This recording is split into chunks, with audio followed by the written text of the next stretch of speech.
Hello, everybody, and welcome to Adobe Live, APAC edition for 2023. We would like to begin by acknowledging the traditional owners of the land in which we are creating and streaming from today, and pay our respects to elders past, present, and emerging. Wow, I have not said that in a while. Jeremy Lord, what is up? Jeremy Lord's my guest today.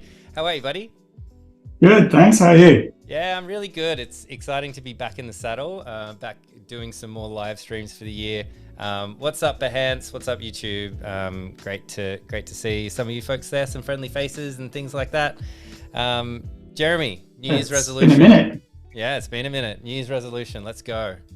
New Year's resolution is, as usual, probably just no resolution. Although, actually, this year I'm kind of looking forward to maybe getting into some 3D with Adobe's latest 3D program. I'm not sure if it's out on Mac yet, but yeah, that's definitely going to be something to keep my eye on. Oh, that might be Modeler, maybe. That one that, I think so, yeah. Not Mac yet, but yeah, that's quite fun. We did a couple of streams of that towards the end of the year. That was a bit of a blast, but I've gone down the rabbit hole now. Like, my Instagram was just all illustrators and graphic designers, and I've trained the algorithm into going, oh, you're interested in 3D, and now it's just crazy like animated 3D stuff, and I'm just like overwhelmed. It's so good. But yeah, so that's what I've been checking out. It's a bit like that. It's just like overwhelming. There's so many talented people. But speaking of talented people, we thought we would kick off the year of kind of a mastering the basics. So we're kind of going back to basics a little bit, but of course this is interactive. So if you have any questions as we're going along, maybe you want to learn or improve your digital drawing, maybe you want to get a little bit of Photoshop, maybe you want a little bit of a brush up on those skills. We have Jeremy Lord hanging out with us today and tomorrow for our first streams, and we got some stuff planned. If we got questions as we're going along, feel free to throw them in chat. We'll be keeping an eye on that if you want me to read it out. Blah blah blah, all sorts of good things. But why don't we get stuck into it? Let's do that. All right, let's back in the saddle, like pressing buttons for the live stream. I'm like, I really hope this works. It totally works. It looks great. We've got your screen. This is great. Before we jump in, Alessandra saying New Year's resolution is more intentional self-care and not feeling guilty when I take a break from making art. That's a really good one. Yeah. That is a super important one, actually. I go through long periods of not making art. And I think we're all trained to have this thing of like, if you want to be a good artist, you need to be drawing every day. And I think that's kind of a load of rubbish. Every now and then you just don't feel inspired and you can't push it, and give yourself a break and don't feel bad about it. I think that's a great New Year's resolution. Nice one. Alessandra coming in with the goods. Yeah. That's great. It's like the antithesis to what I was saying before when you like open your feed and it's just like all these people doing crazy stuff and you feel guilty about it. But yeah, it's important to take a break. Yeah, for sure. I thought we'd kick off New Year, maybe, new people kind of logging into Photoshop for the first time, discovering this kind of like wild and very scary at times kind of thing that is Photoshop. Or for those people I know, I'm guilty of this, of just like, I know this, I'm not going to watch this Back to Basics 101 Photoshop video. I've been using Photoshop for 20 years. And then you watch like 10 minutes of it. It's like, I didn't know this, I didn't know that. I've been doing this wrong all my life. Yeah. So I thought I'd kick off just with a very like simple kind of thing of like how to kind of start sketching, drawing digitally in Photoshop. So we'll look at things like file sizes using Photoshop. We'll look at brushes, brush settings, making your own brushes. And then tomorrow we'll kick on to kind of layers and blending modes and all that kind of stuff in Layer Master. So real just kind of like meat and potatoes of virtually any kind of Photoshop workflow, but with the brush kind of section a little bit more specific to actual drawing. So starting at the start, I've got a new document open here, but presumably, if you've just opened Photoshop, unless you've got some crazy add-on that makes a new document for you every time you open it, you don't have a document. So we go up to our panel here and File, New. I've just used a shortcut. So shortcuts is lesson number 1. is just shortcuts are your lifeblood of working in Photoshop. They save you so much time, as a shortcut should. So I've actually kind of forgotten where most of the stuff is in all these menus and what they do, because I just have it all wired in my brain as shortcuts. So Command or Control if you're on a PC, N will bring up this menu, and you can see kind of new documents. Here you'll see a bunch of options that you can kind of play around with. You got print, you got art, illustration, web, mobile, film and video. It'll give you all these like set templates. We're not going to sort of talk too much about that. We're going to go straight to print, and we're going to go easy peasy, A4, and we're going to go landscape orientation just so it fits better in the screen. Now, what I do want to talk about really quickly here, because we're talking about Photoshop, because we're, I should say because we're not talking about Illustrator, file size and color modes will be an important thing to know before you get started. Right. So in Illustrator, file size doesn't matter because it's vector, so you can upscale it, downscale it infinitely without losing any resolution. Photoshop is not vector, it's what's known as bitmap. So you will have to work at size. So if your client or your project requires you to work at like A2 or A1 size, then if you make an A4, you're going to have to upscale to get that, and you're going to lose resolution there. It's going to kind of blur the pixels a little bit. So that's definitely something to think about before you start your project, is what's the end result? How's that going to look? What does it need to be printed on? What's the size? And then also this RGB versus CMYK is another big thing. So generally speaking, most printers will ask for CMYK, but RGB is also fine more and more. We can talk about that tomorrow in a little bit more detail and the difference between the two. For now, don't worry too much about this. We're just going to be working mostly in black and white. But big ticket item here is what your file size is, right? So what your actual physical dimension in millimeters we're going to work with. We're working with A4. So we'll hit create, or in this case, I'll hit close. And would you always work in millimeters? Because you can change that, right? Like pixels, millimeters. You can change that. Yeah. You can change that. If you're, by default, if you go to like mobile, it should, see, it automatically swaps to pixels because mobile works with pixels. Anything that's screen related will be in pixels. Anything that's print related will switch in this case because we're on an American program, it switches to inches, but centimeters or millimeters, the industry standard usually is millimeters. Whenever somebody says, A4 is 210 by 297, we're talking about millimeters. We're not saying 21 by 29.7 centimeters. So it's always just more precise, and it's always something to get used to when you're working with printing. Just everybody speaks in millimeters, and so just kind of use that. And again, we'll talk about resolution a little bit later on, but that's basically it. So we've got an A4 orientation, we've put it that way, and we can just hit create, and we've got our new document. So new document, I've got a layers panel open here. We've got no layers, we've got nothing going, big empty space. So let's start thinking about how we're going to make our first mark here, right? So big thing with drawing is you're probably going to need some kind of like stylus. I'm using a Wacom Cintiq. I personally think they're kind of the industry standard, but there's different brands if you're into that kind of thing. But you want to be using this as opposed to this guy, right? Right. Because like it's possible to make a mark on a page with a mouse, which is what I'm doing now, right?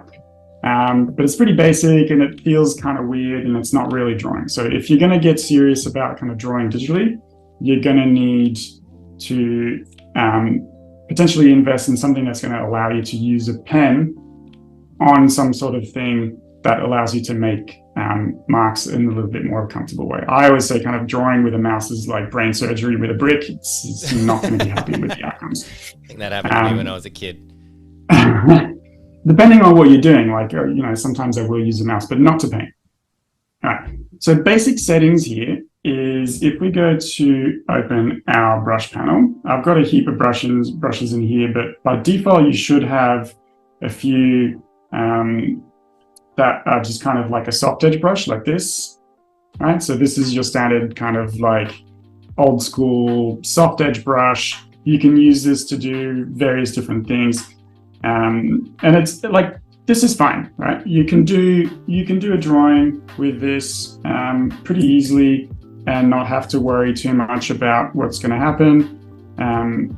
Like, we can get something going. We made a drawing, easy peasy. But it's not like, there's a lot more to this than there is here. So we're going to start looking at some of the settings. And the first setting is this difference in between using a brush, using a pen, and using a mouse.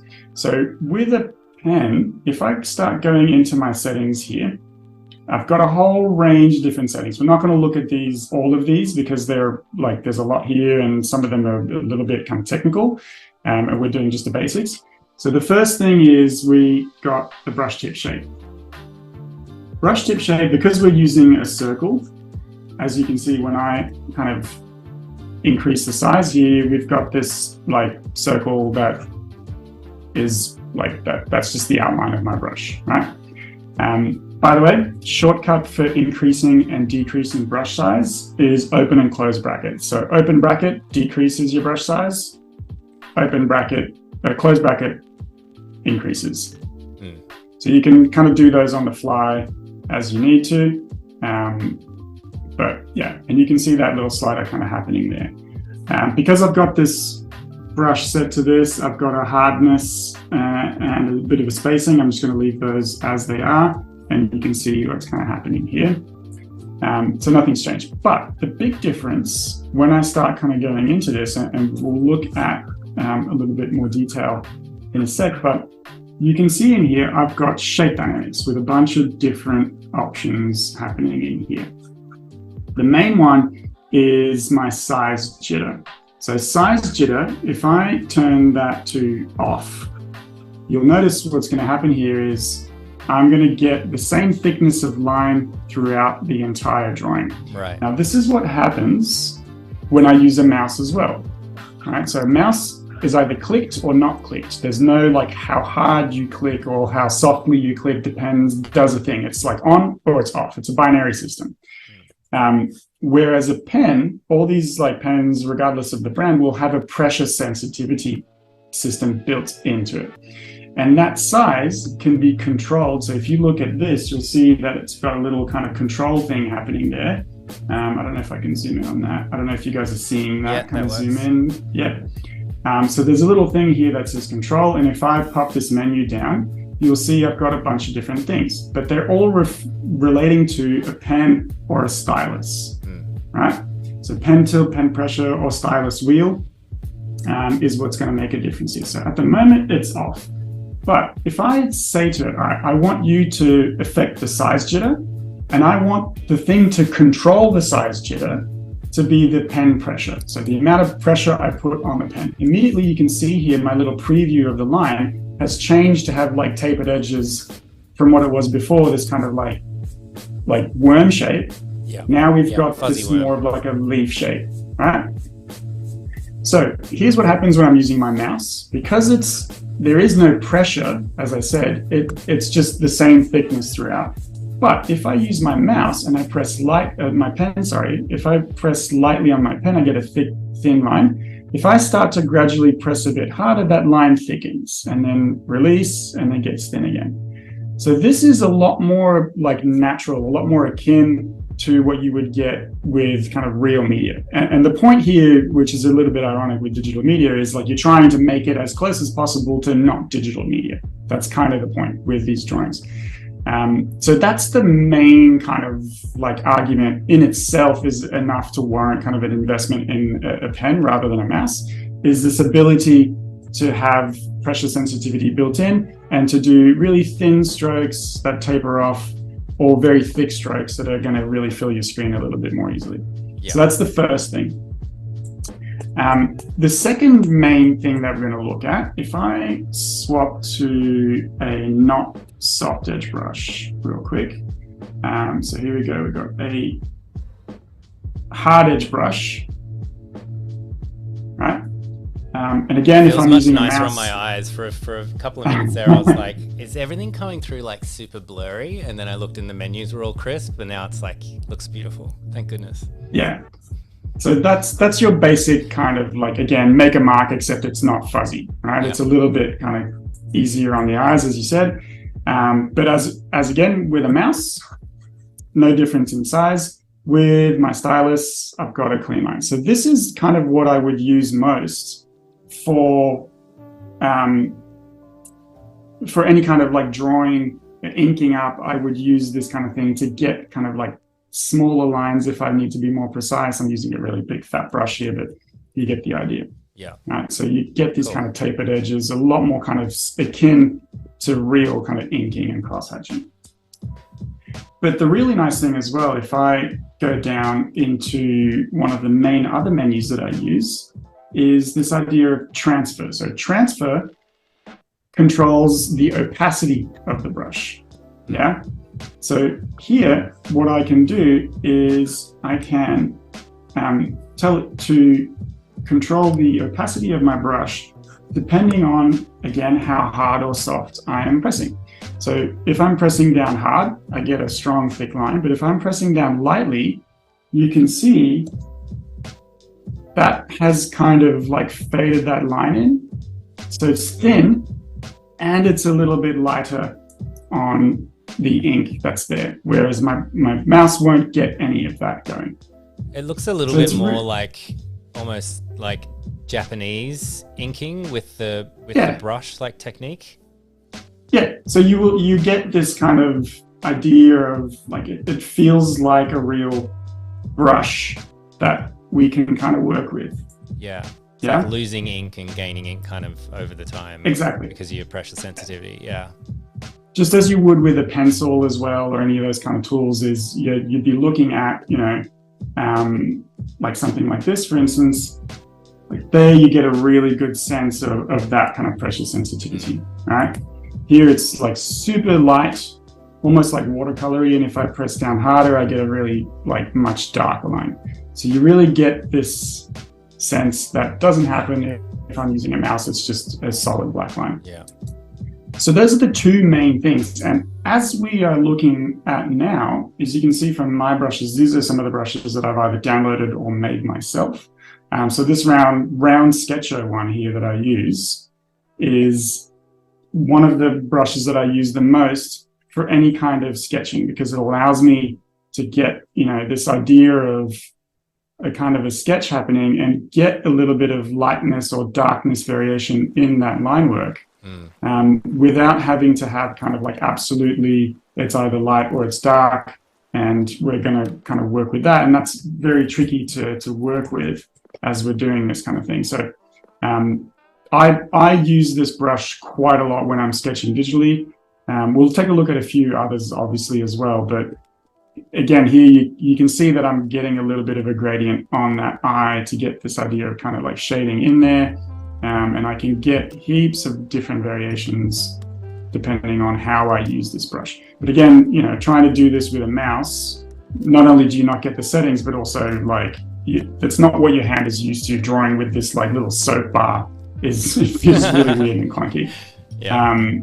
So yeah, that's our basic kind of settings. So before we kind of move on to more kind of interesting things, I want to just talk very quickly about layers. Anybody who's kind of used Photoshop before will know all about layers. But again, this is a basics course. You might be opening Photoshop for the first time. What is a layer?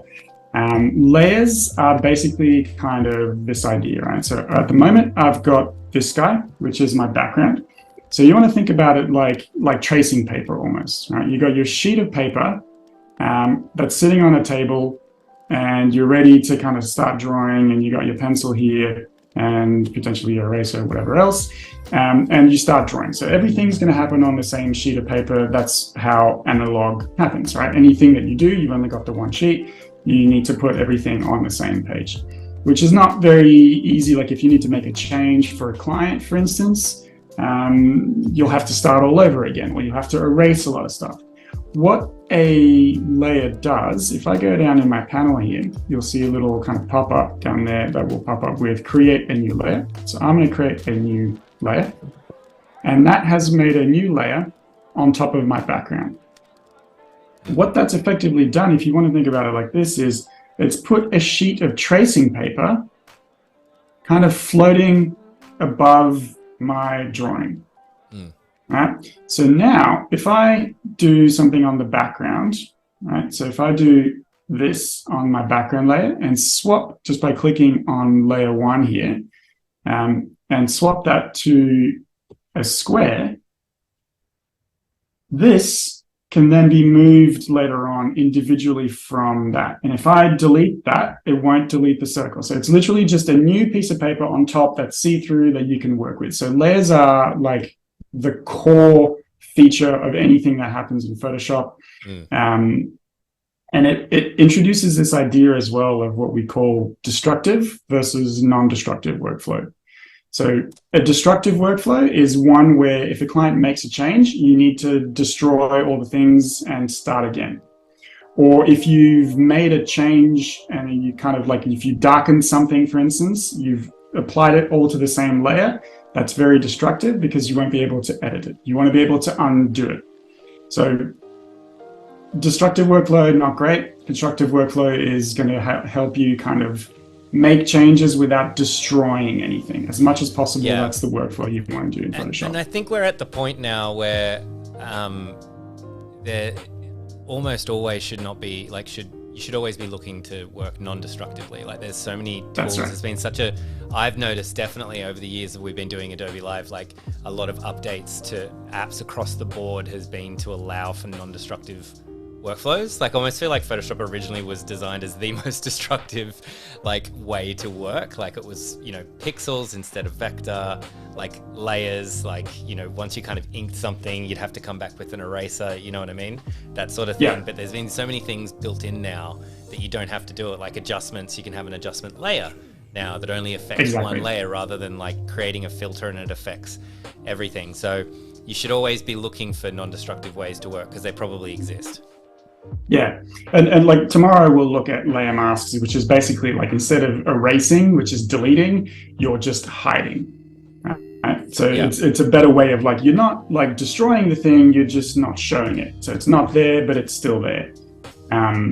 So that's kind of like the main thing that we're looking at. So let's make a new layer, and we're going to start looking at something that's super fun, and something that I only kind of discovered and fully understood quite recently, actually, is how a brush actually works. What is a brush doing when it's kind of doing its thing? When you make a stroke with a brush, what's actually happening inside the program and how is the brush going? So it's a little bit technical, but it's really important to understand this. If you're going to be doing a lot of like fancy brushes, like a lot of people have, you know, like leaf brushes to make, like to draw trees and paint trees really fast. A lot of people make hair brushes as well, which is a little bit funny. You can, if you understand how that works, you'll have a much easier time creating brushes for yourself. And you'll see like there's heaps and heaps of brushes online that are like smoke brush, and it's literally just a photograph of smoke. Yeah. That's not a smoke brush. That's not going to help you. Right? Yeah. So let's like get into stamp, right? Like at that point. Yeah, exactly. Yeah. So what a brush does is it works as a stamp. So let's get into. I'm going to show you guys how to make something really simple and easy, but actually, like once you understand how this works, it becomes quite powerful. We're going to make a chain brush. So chains, ask anybody who's ever had to draw an illustration where there's been lots of chains. Chains are an absolute pain in the butt to draw because every like link needs to be drawn, every kind of thing needs to be kind of added in as you go. It's a real labor to draw any kind of chain. Right? Even if you were just doing it in black and white, like getting that and then making the angle look right, and it's just like no, it's too hard. So again, very specific kind of thing to draw a chain brush. It's like how often are you actually going to have to draw a chain? But this is just to kind of show you how the system works. Right? Just before we jump into that, just shout out to Kay in chat, who's just starting out with digital drawing. asked if anyone uses an iPad Pro as a drawing tablet. I do. Johanna, who's usually here, she also does exclusively as well. She uses Fresco. Yeah. And yeah, this is an appropriate stream for you. So if you've got any questions, don't hesitate to throw them in chat because we're here to help. So jump in if you've got any questions. Anything that I'm doing here is totally doable on Photoshop on an iPad Pro, 100%. Yeah. So let's get stuck in, and we're going to make a new brush. So this is going to look a little bit weird at first, right? Because it's like, what's he doing? How is this going to be a chain? But bear with me. All right, so I'm going to draw this link. Try and do it as cleanly as possible. Pretty good. It's not great. I might actually, so this is tip number 2 as well for brushes. If you hold down Shift while you draw, you will make a perfectly horizontal or vertical line. And if you hold down Shift between points, you'll get these kind of straight lines that goes anytime you click. So all I'm doing is like holding down Shift and clicking from point to point, and Photoshop just like snaps a perfectly straight line to that. Yeah. But if you hold it down as you drag horizontal, even though my mouse is like up here, as you can see on the screen, it's pushing the line straight across, and then vertically does the same thing. All right, just make sure you hold brush down and then hold down Shift, otherwise you'll get this little snap in between the two. So I'm just going to use that right now to create the sides of my chain link, just to make it a little bit cleaner. So I'm holding down Shift and then Shift again. I need to make this a little bit longer. There we go, that's not bad.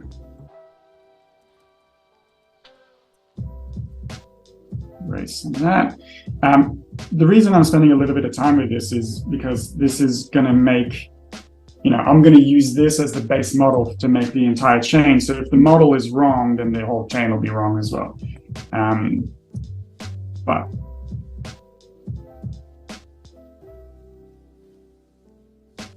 I got 2 questions for you as we do this, if it doesn't break your concentration.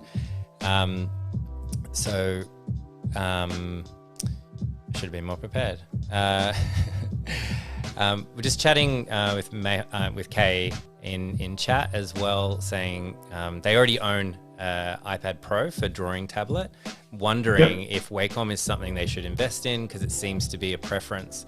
I think you're much better to answer that question than I am. So what are your thoughts on that? Look, money not being an object, which when is it not? But I would say yes, definitely get yourself a Wacom. However, money is an object, so that's possibly going to be a thing to consider. And in that instance, I would say that the answer is not that simple. It really just depends on how you think you're going to be using it, how and where you're going to be doing the thing, what programs are available on the thing that you're going to be using most often. Like for instance, for me, like Photoshop on iPad's fantastic, but I just prefer using my computer and using the full version of Photoshop, but having a mouse, a keyboard, a big screen, all those things that an iPad doesn't necessarily have, it just allows me to work a lot faster. So, I'd be lying if I said that I use my iPad even like 10% of the time that I on my Mac. So it really just depends on your sensibility and how you're going to use it. I guess the best answer I can give you here is more like you can be an amazing artist on either one of those. Right. There's not one that's going to increase your power level dramatically versus the other. It's just like they both do like 99% the same stuff. It's just how you like, do you like to go and sit down by the harbor and like paint there? It's like, and if so, then iPad is going to be better. Yep. And something I always like to say to people as well when you're considering like upgrading, like, is it a hobby? Is it for fun and is it a hobby? Because then obviously you have to kind of toss up between, or is it professional? If it's professional, then something I used to do, I still like to do, is go, okay, how much work would I need to get to justify the cost of this as well? I do this with tech all the time, drives my wife insane. I'm like, if I just buy this $3,000 camera, and work on a couple of projects, it's paid for itself. It doesn't really work Yeah. out anymore. But you know, it's a nice mentality to get into as well. Like, you know, I think we were talking earlier about a Wacom One, which some of the folks in chat use as well, which is an awesome entry level thing. Gareth was even saying that he can use, like, I assume it's a power bank or something like that, to plug it in and take it to the cafe, which is super cool. Like, so you can kind of do that too. So there's definitely entry level things. That's obviously a personal balance thing as well. Like, what are your goals and things like that. But as Jeremy said, you can kick a lot of ass with iPad Pro and a pen, and you can do super cool stuff there. So yeah, I hope that helps. Totally. And it really is just like your preference. Like, I know some people who used to be on Wacom all the time and they've moved to iPad. It's just, you know, if it's what feels better, then that's the right answer for you. Cool. So we've got two little chain links. And again, this looks weird. It's like some weird, like, stretched up 8. Like, how is this going to be a chain link? It's a bit weird. So what I'm going to do is I'm going to go to one of the main other things when we're talking about Photoshop, which isn't specifically only just related to drawing, so we won't touch upon it too much in the stream, but our selection panels up here. So we've got 3 tools up here. Oops, sorry. These 3 guys up here are our, like, main selection tools. So we've got this one, which is our kind of like rectangular marquee tool. We got a lasso tool, and we got a magic wand.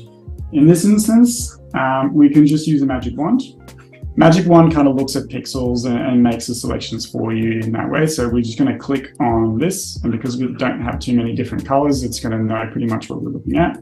And if you're looking at this, you can see I've got these kind of like what we call these marching ants. That's the kind of the term the industry has decided to give the selection, and it's just telling you, like, stuff on the left of this is selected, stuff on the right of this is not selected. So this is our way of telling Photoshop, like, I want you to do something, but I only want you to do it to the stuff inside this selection. Everything else, don't do this to.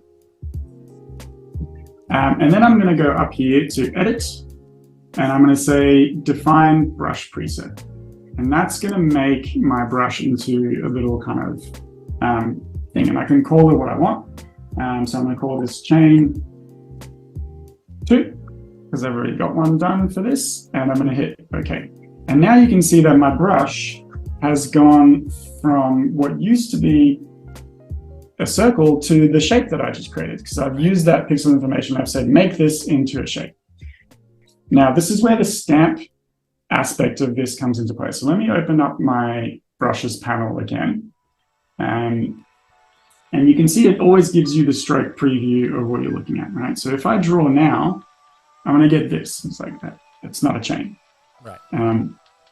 That's not working at all. If I do a vertical stroke, it does this weird thing, like it's not working.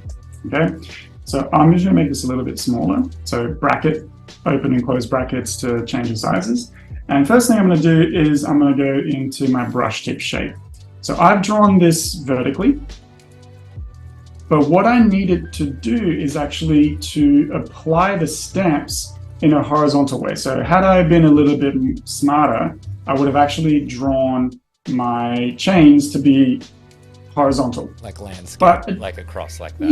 Yeah, it doesn't really matter, because now what I can do is I can change the aspect ratio of this and change the angle. So at the moment, we've got angle 0 degrees. I'm going to say angle, I want that to be, and I can put in a number here if I want to be super precise. I'm going to say 90 degrees. So now my thing is horizontal.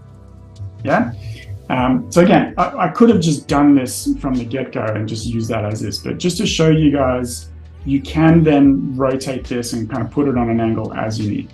So why we've done that is we want those chains to kind of appear to link from top to bottom rather from side to side, and that'll make sense in a sec. The next thing I need to do is I need to change the spacing. So the spacing is literally the spacing in between each iteration of each stamp that Photoshop is doing. So we talked about this before, this idea that Photoshop, what it's doing and when it's making a brush is, it's not actually making a solid line. It's just making lots and lots of stamps that are super close to it together to give the impression of a solid line. Right? So all this has done is it's made like 10 million little stamps of this little keychain, of this like chain link, but they're all so close to each other that it looks like it's a solid Right. line, right? So we need to tell Photoshop to space them out a little bit more. And you can see if I start dragging it out, you can see that if I drag it out on the preview, that's lining up not too bad. That's cool. I didn't realize the little preview it showed just there. That's Yeah. pretty cool. So now you can see if I'm doing a perfectly straight line, if I'm holding down shift, like I've got my chain link Yeah. Wow. done. I've drawn a chain just using my chain brush. Super easy. That's pretty cool. But what happens when, you know, like chains aren't always going to be horizontal. So how do I get it to do something that's not going to go all like bananas when I do this? So that's problem number 2. So now what I need to do is I need to tell it, like now that I've got the spacing right and I've got the angle right, I need to tell it to modify the angle. Right, so I've got size. That was my kind of size to like big to small, depending on pen pressure. So all these panels are doing are telling you like, what do you want to affect? And what do you want to be the thing that controls that effect? So size jitter, we've got control off. Angle jitter now, we want that to have an angle jitter. So for instance, let's say that you were drawing like leaf litter, right? Like let's say, for instance, we had a leaf litter. We can tell Photoshop to just randomly rotate these things so that they're all kind of like jumbled around. But obviously, again, that's way worse than what we had before now, because even when I do a straight line, it's like it's all over the place. They look like weird little like lipsticks or whatever, which could be a thing, right? If you're making like a repeat pattern, you could just do something like this and just get this super random pattern. Yeah, like so that's handy in stars itself. or something, or if you made a brush that was for exhaust or something, or chimney smoke. Yeah, that we're talking about before. Anything that needs to be a little bit random, right? Like a little bit kind of like natural. So what we're going to do here is actually we've got a bunch of options in the control. Pen pressure is not really going to help us. It'll just be like the harder I press, the more rotation it'll get. It's going to be a little bit weird. But what I can do, what I am interested in here, is the 2 bottom ones. So we got initial direction, and then we got direction. So direction, what it's going to do is it's going to say, take the angle of my stroke and fit the chains to it. So we're going to drop this angle back down to 0 because we don't want this, what just happened to happen, right? It's a little bit counterintuitive. Like you'd think that you'd want to boost the angle and then tell it like how much power the angle jitter is going to have, and then tell it what controls that power. But actually what you need to do is drop the power down to 0 and just tell it what you want to be the thing that controls it, and then Photoshop will do it in and of itself. So it's a little bit of a disconnect in between what you would think makes sense and how the panel actually works. And immediately in my panel, you can see that my chain is now perfect. No matter where I take it, that's awesome. It's going to make my little kind of chain link. So if I did this, if I wanted some volume and if I wanted to do this in 3D, I'd have to make a different stamp, right? I'd have to make a 3D stamp and kind of work with that. So all it's doing is it's taking this stamp and applying all the settings to it to repeat this pattern to make me this kind of a chain link. Right now, this obviously has its limits. Like if I do a super sharp turn, it's going to break my chain. But for most kind of purposes, this is going to work quite well. Yeah, it's cool.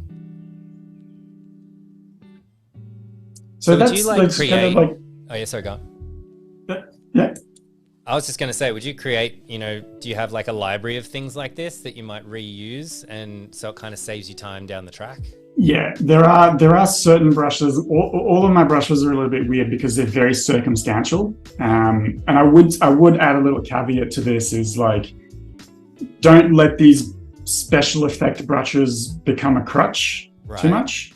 Yeah, you got like every single piece of work he has. Yeah, has like chains all it's over like it. I've got a curly hairbrush and a straight hairbrush and a slightly wavy hairbrush, and it's like no. Like Cyberpunk girl with chain for hair. Yeah, then it becomes just like an image, right? Like, and you're not really drawing anymore. These are just to help you kind of do drawing. So some of the other brushes that you can see that are built in, for instance, you've got a I think there's a grass brush somewhere around here that I can look at. Where's it gone? My brushes are a mess. I need to clean them up a little bit. Is this it? No. Interesting. I've lost it. All right. Let's go with this one. All right, we've got this little maple leaf brush that, again, as you can see, is being a little bit kind of funky. But if I go in and make some different edits here, I can change the spacing, and I can change the size to have different sizes, and I can change the angle to have it a little bit kind of scattered everywhere. I'm going to go into this menu here that's called scattering.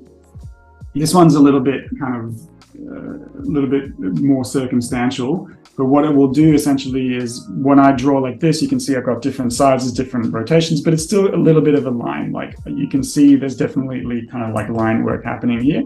Yeah. What this will do is it will kind of scatter them. And again, you can see in the preview, they're getting a little bit kind of more random. So now when I draw my stroke, it's kind of like spreading them around the page a little bit more evenly. So that's definitely what I kind of want to have on this one.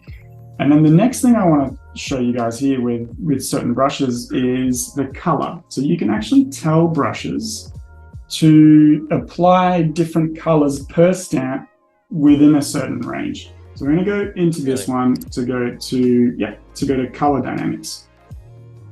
Now, before I do that, I want to change my foreground and background color. So down here in Photoshop, you'll see something that should be very familiar to anybody who's using any kind of Adobe program is you've got a foreground and a background. In Illustrator, it's a fill and a stroke, but it looks kind of this similar way, right? So the black is my foreground color, the white is my background color. So what I'm going to do is very simply just double click on that, and that brings up my color picker window. So I can then go in and say, all right, I'm going to go for this like autumny kind of feeling here because we've got this kind of like Japanese maple leaf. And I'm going to go with the red, and then on the background color, double click on that, and I'm going to go with like a golden kind of yellow. There we go. So I've got foreground and background colors, red to yellow. So what this is now going to do is it's going to give me every instance of a color that lives in between those two, right? So I want to say foreground to background jitter, I want to say 100%.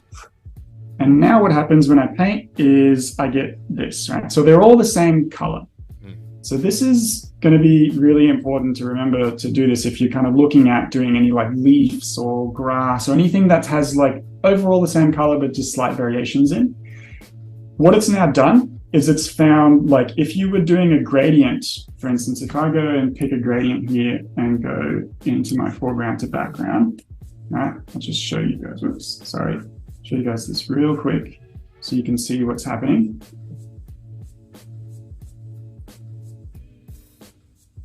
That's what it's done, right? So I've got a gradient from my foreground to my background color. And what Photoshop has gone and done is it's found smack bang in the middle of this. So 50% of the way in between the red and the yellow, that's where this lives, right? But what I wanted to do is I want to tip this guy up here. We've got this little thing up here that says apply per tip.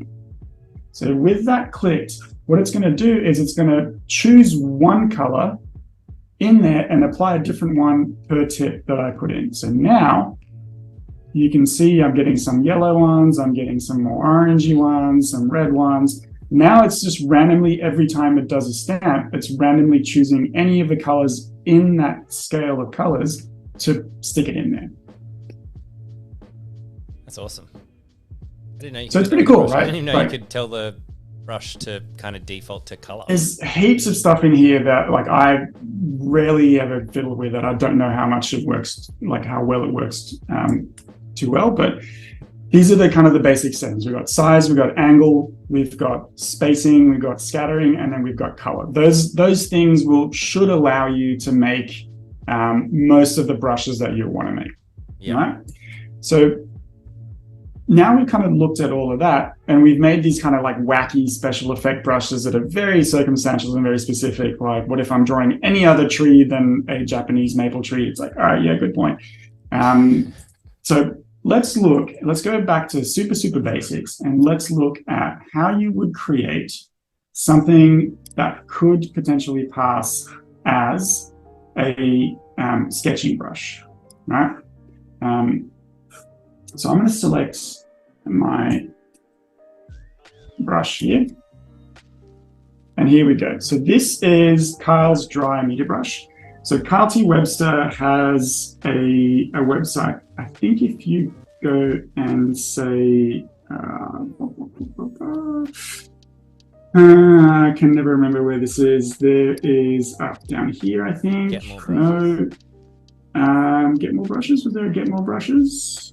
Yes, there is a get more brushes. Yeah. You will open up a web browser that will have a link to a bunch, and it probably will ask me to sign in. This will take you to Kyle T. Webster's on the Adobe site because they are partnered up. Here you've got a bunch of different brushes. So he is the brush master. He knows exactly how brushes work. So you get a heap of different brushes in here, depending on what you're kind of looking at. I've got half-tone brushes that I use quite a lot, art markers, charcoal, all these like super cool brushes that are actually really useful in a lot of scenarios. They're not like the ones that we looked at here that are specific to like making some chains or making some palm trees or whatever else. These are actually going to be very useful for most kind of illustration settings, depending on what kind of style your illustration is. So I do a lot of manga. So obviously I've got all the manga brushes. I've got all the halftone brushes. I've got runny inkers in there. But yeah, you can download those and they will go straight to your panel in here. So I've got downloaded a few. So let's look at how you can make your own kind of pencil brush to get this kind of like pencil-y look in your work, to get something, you know, looking analog but done digitally. So we're going to use before we jump into that. I just got another question. Just jumping in between sections. Alessandro asked a while ago, but I was just kind of waiting for a good time to ask. But what is something that was surprisingly easier than expected? And it could be sort of clarified, like a tool or a process or project. And she said any of those. So I'll ask you again. Okay. What is something that was surprisingly easier than expected? That's a great question. Something that was surprisingly easier than expected.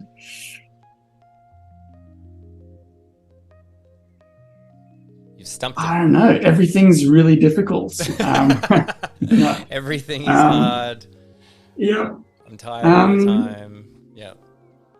I think actually tomorrow we're going to look at layer masks and adjustment layers. I think that's probably where my answer is going to sit. So if you want to join in tomorrow as well and take a look at that. But yeah, layer masks for me were like, oh, this makes so much more sense. Life is so much easier. Right. And it's really easy to use. I think that was like the first time I saw somebody using a layer mask, I was like, oh, that sounds technical. That definitely fits the bill of like, oh, that was surprisingly easy. Right. And that's something you use all the time. So we'll talk about that tomorrow. Yeah, something you use all the time. Yeah. So let's go ahead and make our own kind of like kind of pencil brush to kind of cover again what we kind of spoke about. So I'm going to actually use a stamp here that already exists. So this one, Chalk 2 and Chalk 3 are like standard Photoshop brushes. You'll get them with any kind of version of Photoshop that you're on, and they look like this, right? So stamp just looks like, oops, I'm on a weird... That's what happens when you muck with your... Yep, it's done, it's kept the settings from a different brush and added it to there. Yes, there we go. Sometimes it'll do that where it keeps the settings from a previous brush and puts it into a new one. So that's literally what this brush looks like, right? It's just a stamp. So we're going to look at getting something a little bit better to use, a little bit easier to use. So we're going to use all the things that we have previously used. So I'm going to go a little bit faster here. So first things first is I'm going to go and space this out a little bit more, say maybe like 20%, just so that I can letting you get know as this. well, we've got about 5 minutes left today. Yep. Cool. So now you can see the stamp happening a little bit more, right? You can see the gaps in between each iteration of that stamp. I'm going to leave the angle as it is. I'm going to go into my shape dynamics, and I'm not really going to play with the size, but I am going to play with the angle. And again, you can see my stroke preview down there getting a little bit more interesting.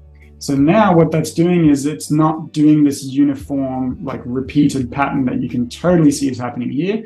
This one is a lot more kind of natural. It feels a lot more organic. And already we're like 80% of the way there of like what a pencil brush could look like, but we just need to potentially like maybe reduce the angle down or increase it a little bit more, maybe play with the spacing to kind of not get it to be so fuzzy, right? So reducing the spacing down in between each one of those will get that a little bit, that's a bit better, right? It's a little bit less kind of fuzzy. We want to definitely have the transfer on, and that applies to pen pressure. And we probably want size jitter and applying to pen pressure as well.